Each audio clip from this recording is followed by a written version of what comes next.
Hey, Jenny Bradley here. I'm the founder of Triangle Smart Divorce in Cary, North Carolina, and this is the second video in our two-part series on mediation. If you haven't watched part one of this series, you may want to if you have questions about mediation in general, like, do I have to mediate? Who can mediate? And when should I mediate?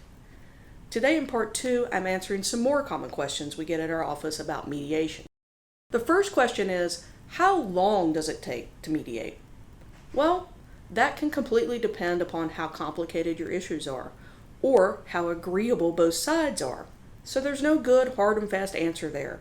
It really depends. Sometimes mediation takes several days, sometimes several hours. Sometimes we break it up and do it in different sessions in different weeks. It all just completely depends upon you and your circumstances and the other side as well. And the second question we get is a biggie. Why can't you be my mediator and write up our binding settlement agreement? And the answer isn't easily understood because, frankly, it doesn't make much sense to someone who doesn't deal with the state bar. The state bar is an organization that governs my license and the license of other lawyers here at the firm. So the state bar says I can be a mediator, and the bar says I can be a lawyer at mediation. But the bar says I can't be both.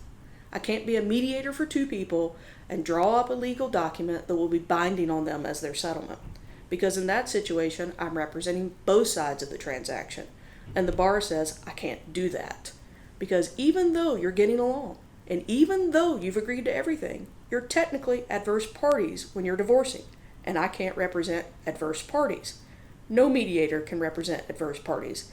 This isn't a Jenny rule. This isn't a Triangle Smart Divorce rule. This is a North Carolina State Bar rule.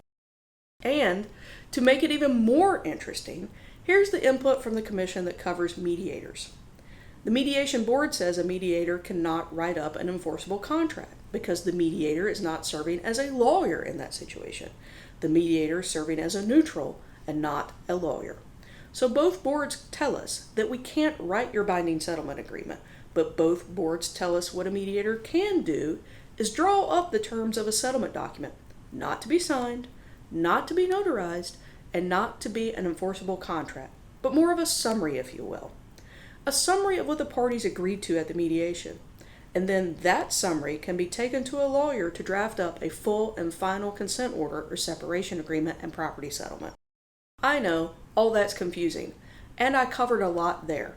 But the bottom line is if two people come to mediation with no lawyers, don't get frustrated when the mediator says, I can't draw up your settlement papers for you because we're prohibited from doing so. But if you bring a lawyer with you, or if both sides have lawyers at the mediation, those lawyers can draw up the settlement documents. Those lawyers can draw up legally binding contracts and consent orders. And then you can walk away with your case settled and not have to go to an additional step after mediation. And that's why we always advise people to bring lawyers to mediation so that when you walk out of mediation, you're settled, you're resolved. There are no major steps to take after mediation. Okay, lastly, people call and they say, well, I want to go to mediation, but I want my spouse to pay for it.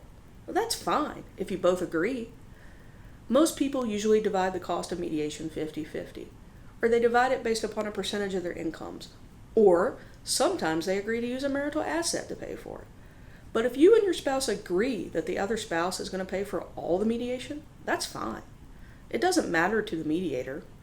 What matters to the mediator is that you guys are both coming here and no one feels that you're at a disadvantage because the other person is paying more than the other.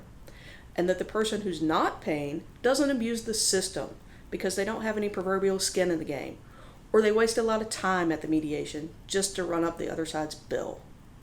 As to who actually pays for the mediator, speaking for myself and myself only, I don't care. We just love seeing people come to mediation and staying out of court because we think two adults can come to a better resolution of their divorce than typically any judge can do. If you have more questions about mediation, please contact our office.